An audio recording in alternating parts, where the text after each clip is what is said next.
Now, lend your attention please to 9th episode of Rashtriya Mahamurkh Sammelan by Haryana Institute of Fine Arts, HIFA, Karnal, number 1 NGO into art and culture from Haryana. Dated 1st of April 2007 in Gymkhana Club, descended distinguished galaxy of poets with Shailesh Lodha of Wah Wah fame sub-TV as Sutradhar. The prelude, the theme of this episode of Mahamurkh Sammelan is befittingly World Cup cricket.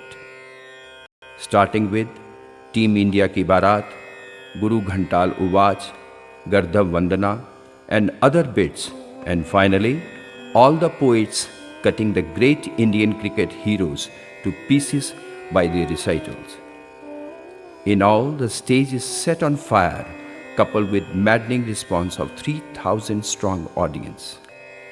HIFA, as always, adds another feather in its cap as this mega event is covered by Zee News, Aaj Tak, India TV, IBN 7, MH1, Haryana News, Doordarshan Jalandhar, Sahara Samay, Hindustan Times, and above all, a direct telecast by Star News.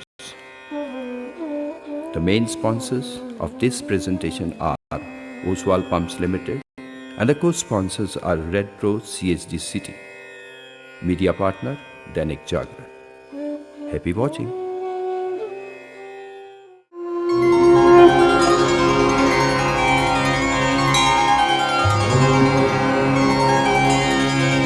नमस्ते शारदे देवी सरस्वती मतिप्रदे वसत्वं मम जिह्वाग्रे सर्वविद्याप्रदा भव। बड़े बड़े सज्जन यहाँ, बड़ा है सबका मान, करते हैं हम नमन सभी को, सबको दे सम्मान, सबको दे सम्मान कि मौसम हंसी का आया भैया, बिना विचारे यदि सुनोगे तभी पार हो नैया।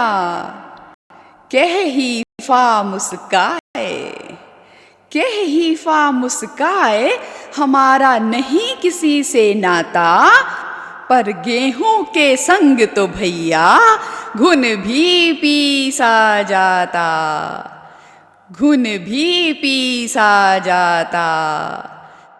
गुरु घंटाल जिंदाबाद जिंदाबाद, द्रविड़न पार्टी जिंदाबाद जिंदाबाद, मैच फिक्सिंग वैद हो वैद हो वैद हो, द्रविड़ सचिन धोनी मारे माता कोहली। मेरे यार की शादी है आज, मेरे यार की शादी है, यार की शादी है, मेरे दिलदार की शादी है, आज मेरे यार की शादी है, आज मेरे यार की शादी है।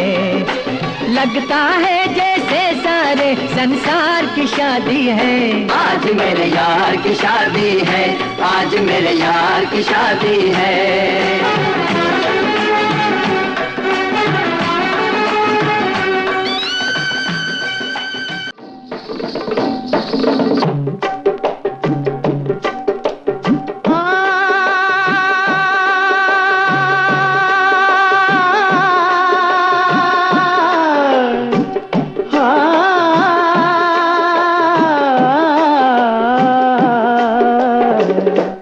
न मुँह छुपा के जियो और न सर झुका के जियो, न मुँह छुपा के जियो और न सर झुका के जियो, गमों का दौर भी आए तो मुस्कुरा।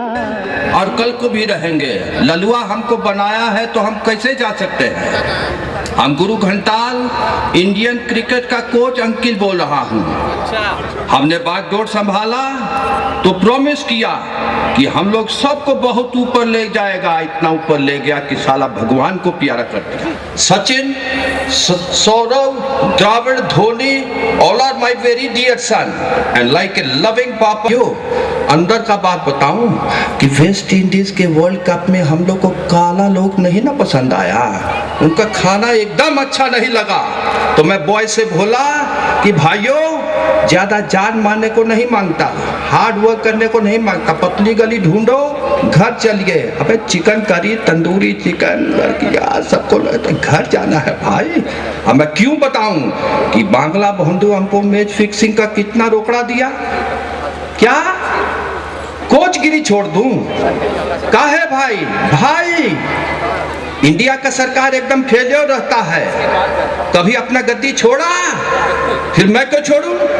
अरे मैं तो आपका वेल विशर हूं भाई, और आप सबसे कहता हूं, let us do a meeting and improve our cheating. आप ही के हाथ में है, इसे पार करो या इसे डुबो दो। आप ही इस टीम के दारोमदार हैं, कर्णधार हैं, सिपे सलार हैं, गुरु घंटाल हैं।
उसकी जीत का खुशी का इजहार कर रहे हैं। जोर से ताली बजाएं। आई रिक्वेस्ट ऑनरेबल चूड़ियां पहनाकर, अरे वाह, चूड़ियां पहनाकर इनका खैर मकदम इस्तकबाल। Extending the story further, I hand over the stage to। और मैं चाहता हूँ इस खुशी के मौके पे कि हम लौट आए हैं, एक बार जोरदार तालियां बजा दे ताकि ठीक ये वातावरण बन जाए इस देश के अंदर कि हम सारे के सारे लोग लौट आए हैं और खुशी खुशी लौट आए। अच्छा, ये बुरके यही नहीं पहने जा रहे। द्रविड़ और युवराज बंबई उतरे, उन्होंने कहा लोग बड़े मारेंगे, चूड़ियां वूड़ियां पकड़ा देंगे, तो उन्होंने खुद ने भी बुरके ओढ़ लिए, बुरके ओढ़े, मेकअप वेकअप कर लिया, सड़क पर निकल गए, बोले अब कोई नहीं पहचानेगा। सामने से एक औरत बड़ी शानदार मेकअप में, उसने भी बुरका ओढ़ा हुआ और आई, बोले hi Dravid, how are you? Dravid बोला मैं तो ठीक हूं, पर ये बता तू इतने मेकअप के बाद भी हमें पहचाना कैसे? बोले मैं सचिन।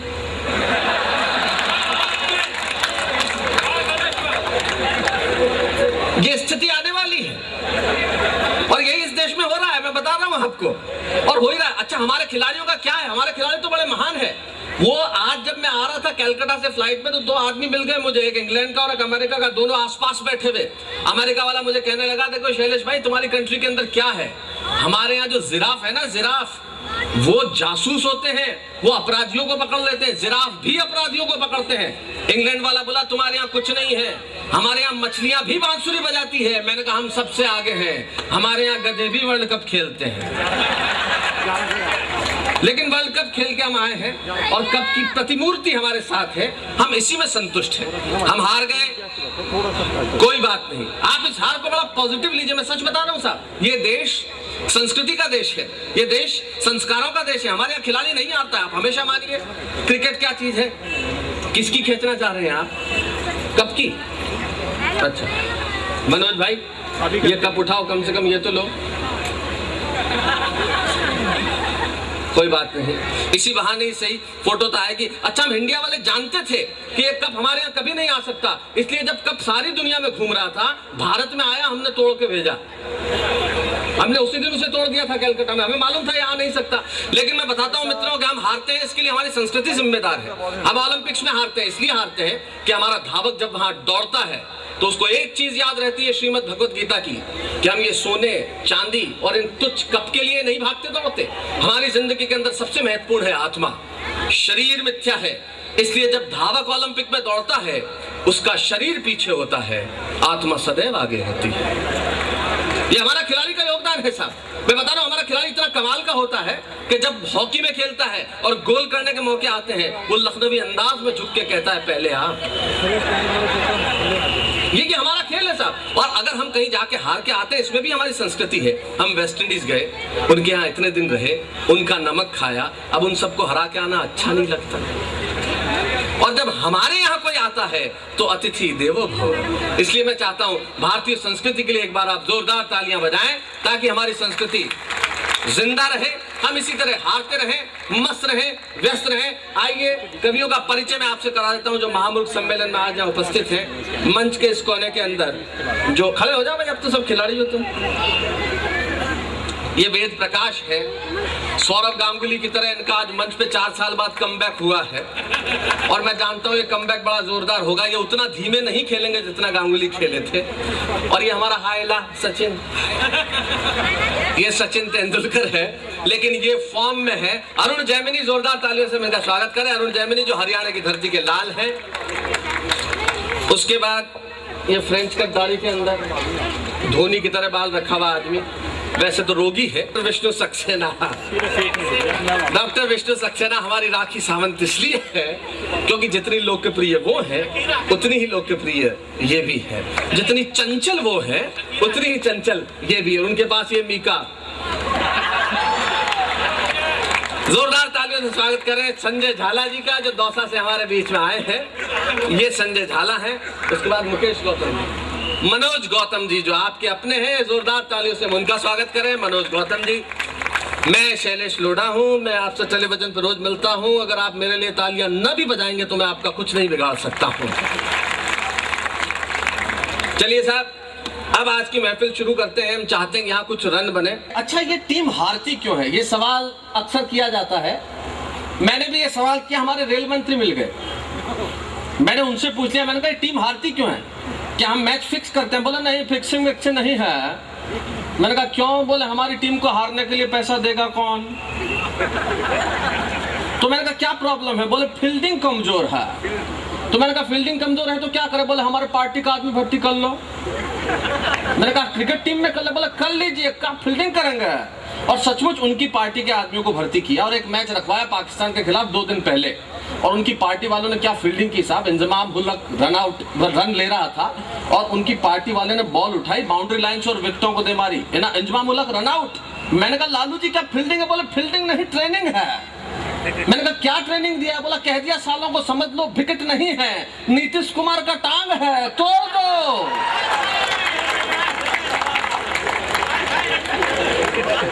तो हमारे देश में क्रिकेट इस तरह से जीता जा सकता है। अच्छा, हारने के लिए इतना गम बनाने की जरूरत क्या है?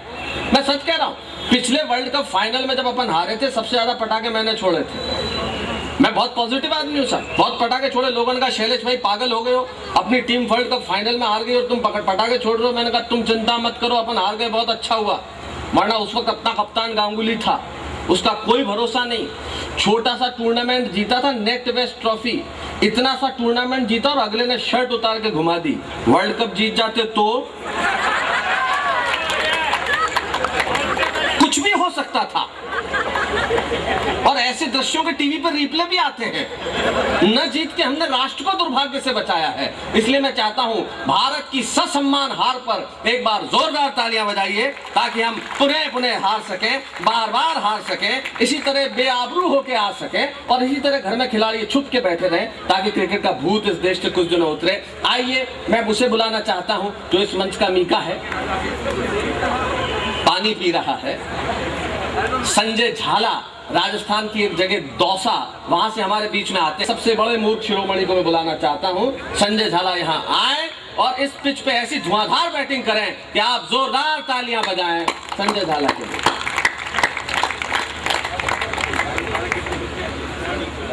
मैं आप सब लोगों की ओर से अपना हार्दिक स्वागत करता हूं, क्योंकि आप लोगों का भरोसा नहीं है। आप स्वागत की जगह और कुछ भी कर सकते हो, और आपने किया ही है। अभी केवल कवियों का लिंग परिवर्तन ही नहीं किया, बाकी भी नहीं छोड़ा है। नाम मेरा संजय है, लेकिन लाइटों ने मुझे धृतराष्ट्र कर रखा है। भाई बहुत बढ़िया, बहुत अच्छे संजय। और मैं चाहूंगा एक बार जोरदार उन्मुक्तता, उल्लास और मस्ती के साथ यहां से लेकर वहां तक आप लोग तालियां बजाकर मुझे काव्य पाठ करने का आदेश देना।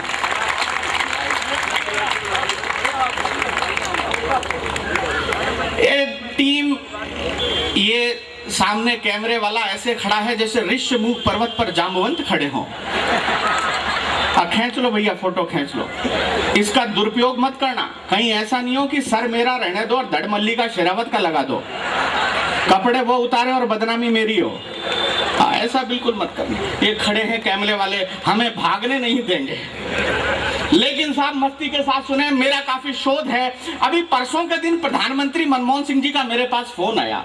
अच्छा, मनमोहन सिंह जी क्रिकेट को लेकर बड़े सीरियस थे, बात नहीं है आप लोग में। मनमोहन सिंह जी ने गंभीर होकर कहा, भाई झाला साहब, ये क्रिकेट में हमारी हार का क्या कारण है, इस पर आप हमें कारण बताइए, एक रिपोर्ट मुझे भेजिए ताकि मैं उस पर समीक्षा कर सकूं। हाँ।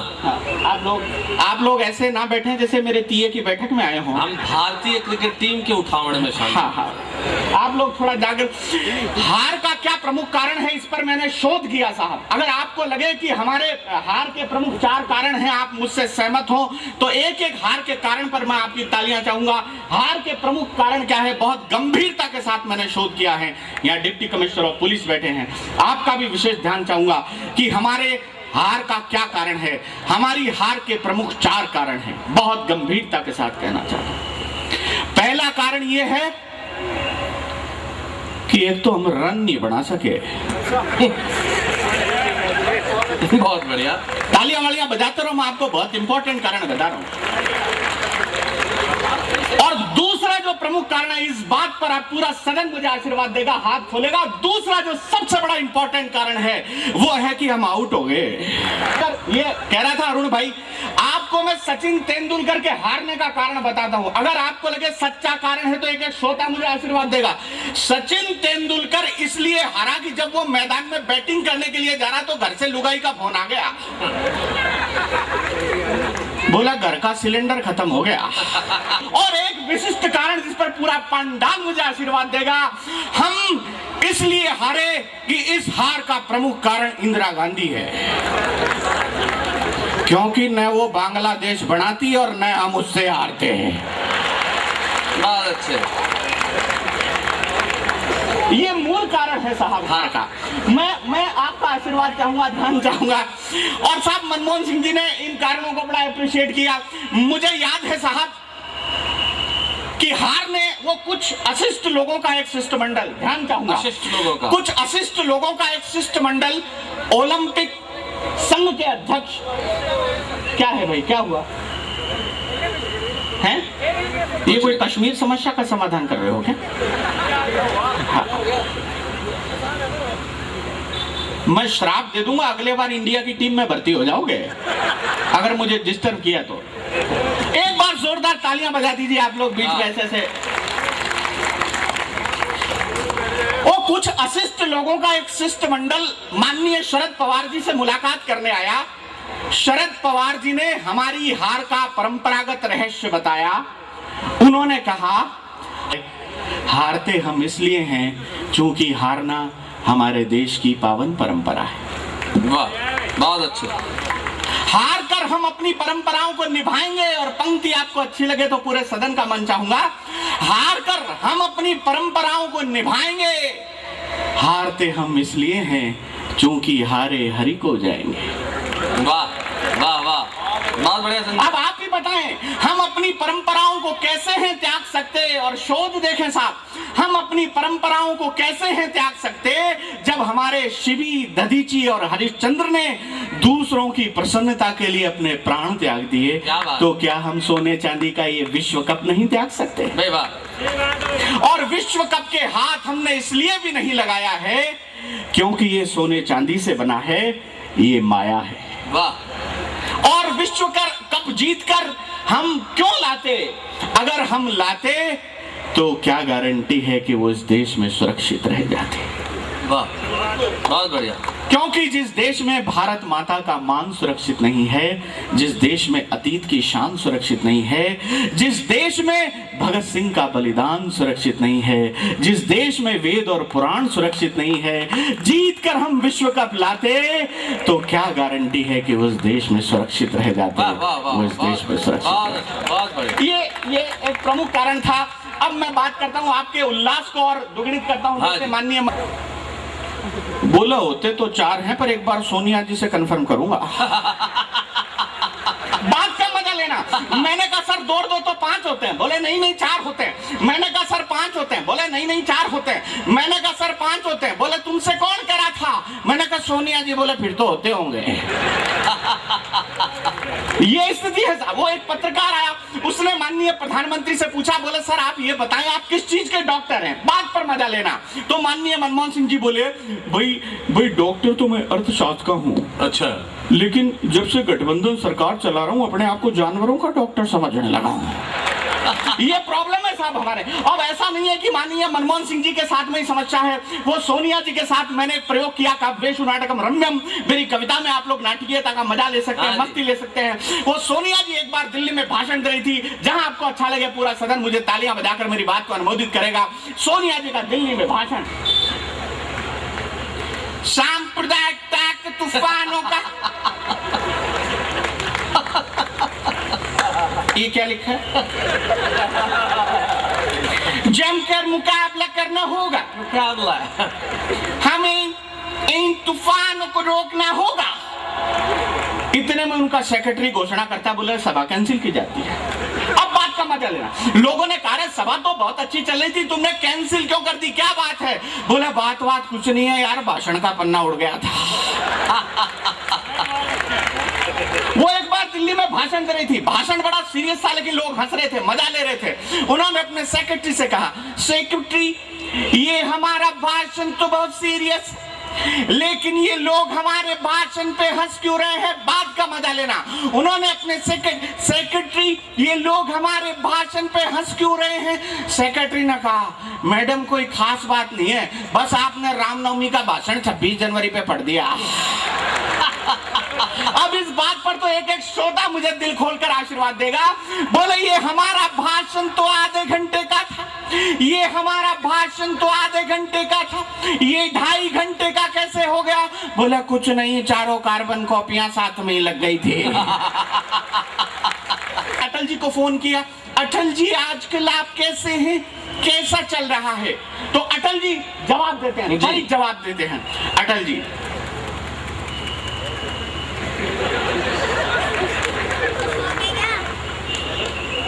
सोनिया जी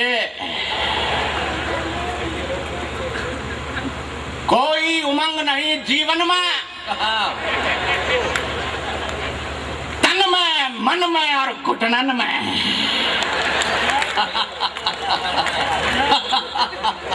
तो फिर आजकल आप क्या कर रहे हैं? बैठ मनाली के आंगन में, रेस्ट हाउस के बेस्ट किचन में बेमन से बेसन के पकौड़े बनाता हूँ, गीत नया गाता हूँ।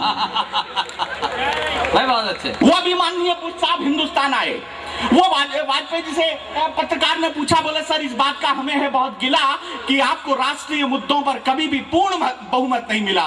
तो माननीय वाजपेयी जी बोले, एक श्रोता अपना हाथ खोले, माननीय वाजपेयी जी बोले, रे पागल, रेत पर कमल कैसे खिलता और जिसे जिंदगी भर बहू नहीं मिली उसे बहुमत कैसे मिलता। बहुत बढ़िया संजय, बहुत अच्छे। पैंट नहीं करने को सकता है। अभी तुम देखो, वर्ल्ड को स्पीड देने के वास्ते सबसे पहले टायर और ट्यूब का निर्माण अमेरिका ने किया। संसार को गति देने के लिए सबसे पहले टायर और ट्यूब का निर्माण अमेरिका ने किया। अब हिंदुस्तान की ओर से माननीय लालू प्रसाद जी यादव इस बात का जवाब देते हैं। आपको लगे जवाब वही दे सकते हैं तो एक एक श्रोता आशीर्वाद देगा। लालू प्रसाद जी बोला, तब सांसद क्या बुसवा, तुम वर्ल्ड को स्पीड देने के वास्ते एक तो टायर और ट्यूब बनाए हो, हम उमा पंचर करने के लिए सुई बना दिए। वो साहब, अमेरिका बड़ा चमत्कारों का मुल्क है। कुछ समय पहले अमेरिका ने एक ऐसा बारीक तार बनाया जिसे नंगी आंखों से देखा नहीं जा सकता जी। अमेरिका ने कहा है कुछ जो और चमत्कार करेगा। जापानियों ने कहा लाओ ये तार हमको दो। जापानियों ने उस तार में छेद कर दिया। नया कॉन्सेप्ट देखे। जापानियों ने कहा है कुछ और चमत्कार करेगा। हरियाणा वालों ने कहा, करनाल वालों ने कहा लाओ ये तार हमको दो। अब एक महीने बाद में जापानियों ने करनाल वालों से पूछा, रहा चमत्कार हो गया क्या? बोले हो गया। बोले लाओ तार वापस लाओ। बोले कब दिया था? ये चमत्कार है। एक बार जोरदार तालियां बजा दीजिए। मैं अपनी एक हास्य रचना आपके सामने प्रस्तुत करने जा रहा हूं। मैंने कल्पना की है, ये सीटी मुझे देखकर क्यों बजा रहे हैं आप? नहीं, वो विष्णु को देख रहे हैं। हाँ, विश को देखकर बजा रहे हैं। विश। ध्यान चाहूंगा, मैंने कल्पना की है साहब, मुंबई से एक जहाज रवाना होता है। ये दो सरदार जी घूम रहे हैं। इस देश से एक ही नहीं संभाला जा रहा, दो का क्या होगा? हाँ, बैठ जाइए, बैठ जाइए। हाँ, बैठ जाइए। भगवान ने सुनने के लिए कान दिए हैं, देखने के लिए आंखें दी हैं, सरदार जी बैठने के लिए भी कुछ ना कुछ दिया है। बैठ जाइए, बैठ जाइए। जब आदमियों में ही बैठना है तो क्या चॉइस? बैठ जाइए, बैठ जाइए। मैंने कल्पना की अमेरिका से एक जहाज रवाना होता है। जहाज पर लिखा हुआ है नीति, नियम, न्याय और नैतिकता।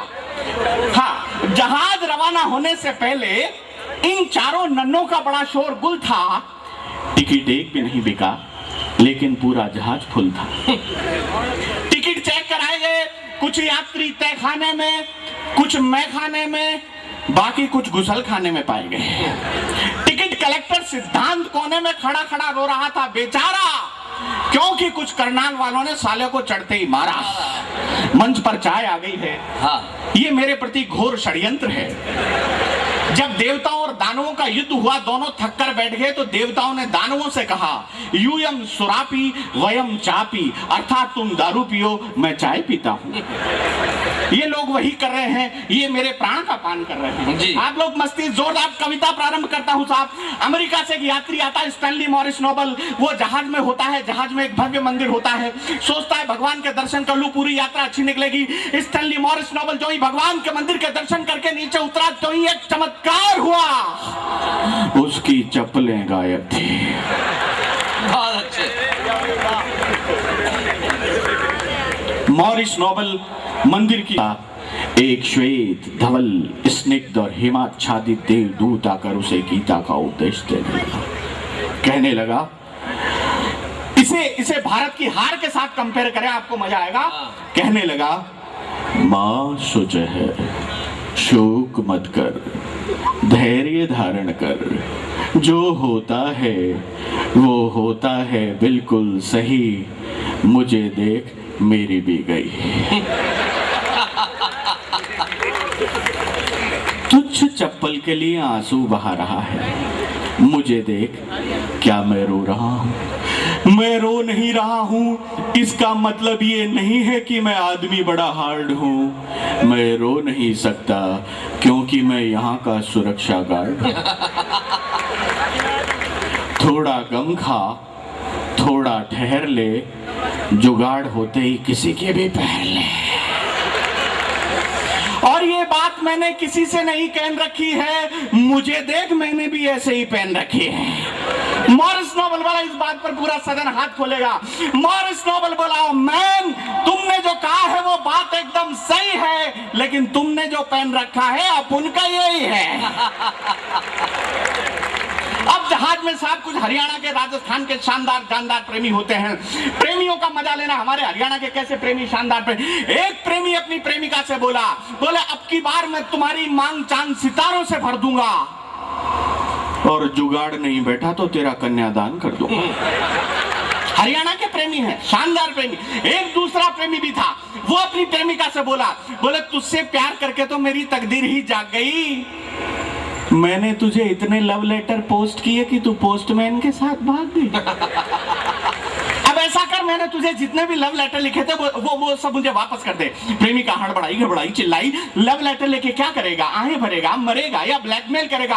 प्रेमी चूंकि करनाल का था, बड़ा इंटेलिजेंट था, बात पर मन चाहूंगा। प्रेमी बोला, न बंदा थे, उसने समंदर में फेंक दिए। बोले हमारे देश में डॉलर्स की कोई कमी नहीं है। एक जापान का आदमी था, उसके पास में बहुत सारे सॉफ्टवेयर कंप्यूटर थे, उसने समंदर में फेंक दिए। बोला हमारे देश में सॉफ्टवेयर कंप्यूटर की कोई कमी नहीं है। एक पाकिस्तान का आदमी था, उसके पास में बहुत सारे हथियार थे, उसने समंदर में फेंक दिए। बोला हमारे देश में हथियारों की कोई कमी नहीं है।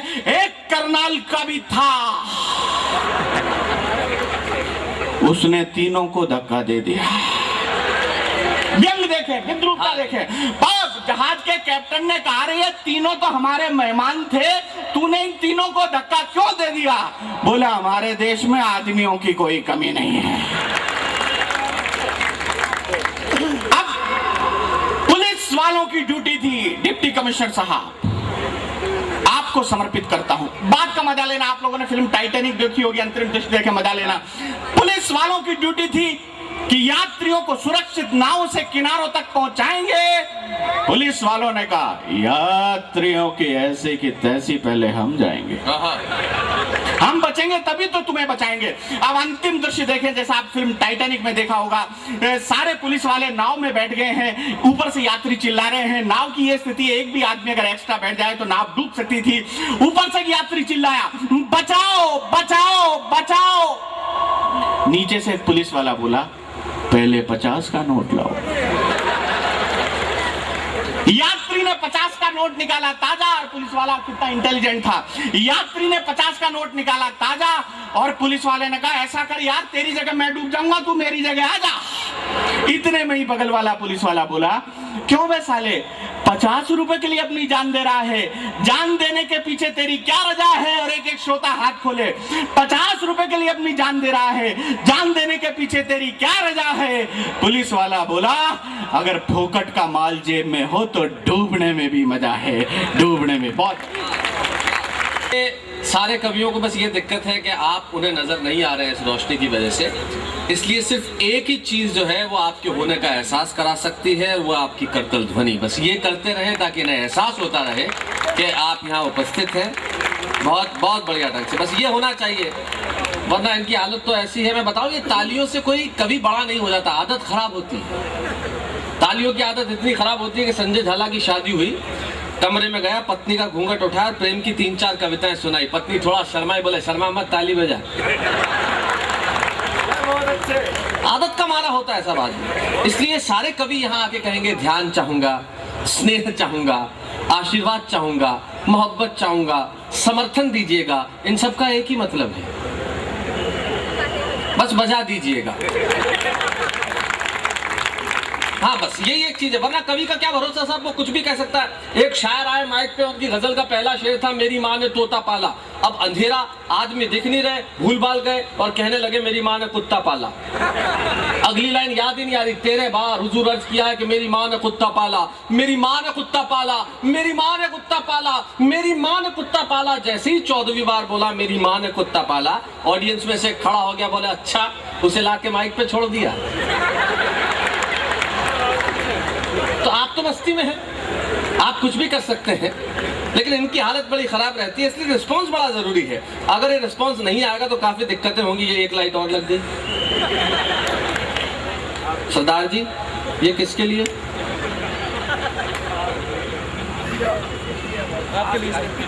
अच्छा, यूं पिच दिखा रहे हो आप। अब मैं आपको तो कुछ कह भी नहीं सकता, इलाका आपका है और मुझे तो लौटना भी है। 2-4 और लगा दो सर। हाँ, जनता पे आप कितनी भी रखो, इसमें कोई दिक्कत नहीं है। अब आपको पता चलेगा आंख पे लाइट पड़ती है तो क्या होता है। चलिए साहब, मैं थोड़ा सा वातावरण का रूप बदलना चाहता हूं।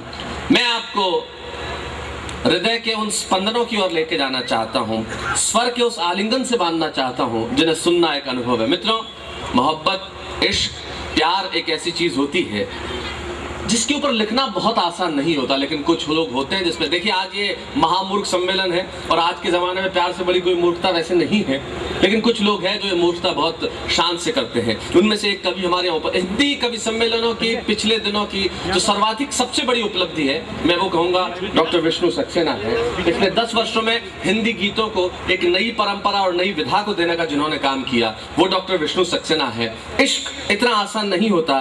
तब मुझे 2 शेर याद आते हैं। राहत भाई कहीं कहते हैं कि लोग हर मोड़ पे रुक रुक के संभलते क्यों हैं और इतना डरते हैं तो घर से निकलते क्यों हैं। लोग हर मोड़ पे रुक रुक के संभलते क्यों हैं और इतना डरते हैं तो घर से निकलते क्यों हैं। और मोड़ होता है जवानी का संभलने के लिए और सब इसी मोड़ पे आके फिसलते क्यों हैं। और मैं जानता हूं कि वो फिसलता है, हर रोज फिसलता है। आइए आप उसे थोड़ा सा माहौल दें। मैं जानता हूं हंसना चाहते हैं, लेकिन यकीन मानिए जब आप उसके 2 मुक्तक 2 छंद सुन लेंगे तो आप कहेंगे कि एक गीत और। देखो इतना जल्दी में है अगला कि बगैर नाम लिए ही घूमने लगा। नाम तो लेने दे भाई। इश्क में आदमी ऐसा ही जल्दबाज हो जाता है। डॉक्टर विष्णु सक्सेना अलीगढ़ से हमारे बीच में आते हैं। जोरदार तालियों से हम स्वागत करें डॉक्टर। एक रात तुम्हारी बस्ती में आए हैं तो काटेंगे। एक रात तुम्हारी बस्ती में चाहोगे तो कर लेंगे। 2 बात तुम्हारी बस्ती में मन के सूने आंगन में गर एक घटा बन जाओगे कर देंगे हम गीतों की बरसात तुम्हारी बस्ती में। बहुत बहुत शुक्रिया। मुझे आपसे इतनी तालियों की भी उम्मीद नहीं थी जितनी आपने बजा दी। मुझे और हिम्मत दीजिएगा, मैं आपके कानों के रास्ते दिलों तक उतरने की पूरी कोशिश करता हूँ। कुदरत ने बनाया तुम्हें सांचे में ढाल कर। बहुत अच्छे। कुदरत ने बनाया तुम्हें सांचे में ढाल कर। ऐसे में कोई कैसे रखे दिल संभाल कर। लहरों के चोट लग न जाए मैंने इसलिए, लहरों के चोट लग न जाए मैंने इसलिए फेंका ही नहीं एक भी पत्थर उछाल कर। फेंका ही नहीं एक भी। देखिए तालियों से काम चलेगा नहीं, थोड़ा सा और हिम्मत दीजिए मुझे।